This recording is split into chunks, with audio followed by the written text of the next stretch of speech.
I've taught astronomy to Boy Scouts for most of my adult life and know the summer stars in particular like the back of my hand.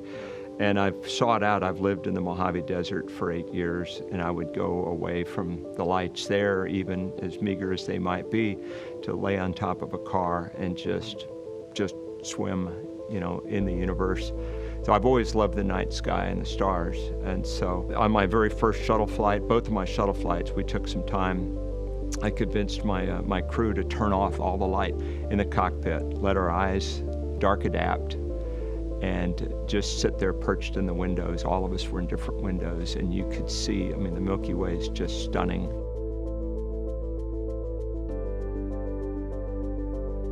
Of course, the lights don't flicker, they're steady, because they're not coming through the dust and coming through the atmosphere. As you really adjust, you start to sense the very subtle colors that are in the stars. A little bit of reddish, a little bit of bluish, blue-white. And that was, really neat for me to see. The space shuttle was incredibly busy, though, and you don't get much time to look out the windows. It was having the downtime. So you work really hard. The Monday through Friday was a blur. Working late, you're living at work, there's always more to do. And then weekends it slows down some, there's some work. You work out, have a video conference with the family, but you do have some time for some projects and for looking out the windows. And I really got into low light photography in particular. The cupola was fairly new.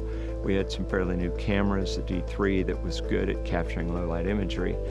I was up there during the last space shuttle mission. So STS-135, Atlantis was docked to the space station, and I grabbed Sandy Magnus, a good friend of mine, and she was on that crew, and she had lived on the space station a few years before, but the cupola was new since she was there. All they had was single windows that looked straight down, and there you're just watching the Earth go by at 5 miles a second. You haven't looked out the cupola yet. Come on, come with me. I've got so much to do. No, Sandy, you have got to see this. So we went in there, cranked the shutters open, and we were flying into this astonishing aurora. Aurora Australis, the Southern Lights.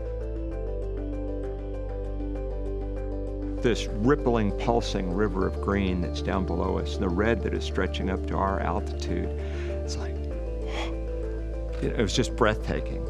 And I had not practiced any low light photography up to that point, but I knew right then that I had to figure out how to capture this, and so I started working on that. I called the photography experts on the ground and said, okay, what are the settings I used to get started with this? And part of it was experimental. I had to get close and then start trying. I got some pictures actually of Atlantis docked to the space station in the night with a little bit of the green aurora off to the side. And then I got a picture of Atlantis's plasma trail as it came in over the Yucatan headed toward its landing in Florida. And it's just fascinating. The more you look, the more you start to see the stars like you have never seen them before. I'd give a lot to see that view again.